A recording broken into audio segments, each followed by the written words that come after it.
ଆସନ୍ତୁ ଜାଣିବା ସମସ୍ତଙ୍କ ପ୍ରିୟ ପାତ୍ର ହେବା ପାଇଁ କ'ଣ କରିବେ।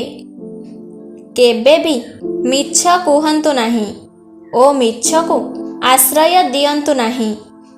ଗର୍ବ ଓ ଅହଙ୍କାର କରନ୍ତୁ ନାହିଁ। ସବୁବେଳେ ଏକତା ବଜାୟ ରଖିବାକୁ ଚେଷ୍ଟା କରନ୍ତୁ। ନକାରାତ୍ମକ ଭାବନାରୁ ଦୂରେଇ ରୁହନ୍ତୁ ଓ ସମସ୍ତଙ୍କ ସହିତ ହସ ଖୁସିରେ ଜୀବନକୁ ଅତିବାହିତ କରନ୍ତୁ। କଥା କହିଲା ବେଳେ ସତର୍କତା ଅବଲମ୍ବନ କରନ୍ତୁ।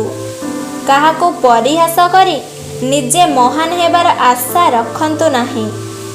ଶତ୍ରୁକୁ ଶତ୍ରୁ ବୋଲି ଭାବନ୍ତୁ ନାହିଁ ଓ ଶତ୍ରୁତା ଭାବ ରଖନ୍ତୁ ନାହିଁ। ନିରୀହ ଓ ଦୁଃଖୀମାନଙ୍କୁ ସାହାଯ୍ୟ ଓ ସହଯୋଗ କରନ୍ତୁ। ପ୍ରତ୍ୟେକ କାର୍ଯ୍ୟ କରିବା ପୂର୍ବରୁ ମା ବାପା ଓ ଭଗବାନଙ୍କ ଆଶୀର୍ବାଦ ନିଅନ୍ତୁ।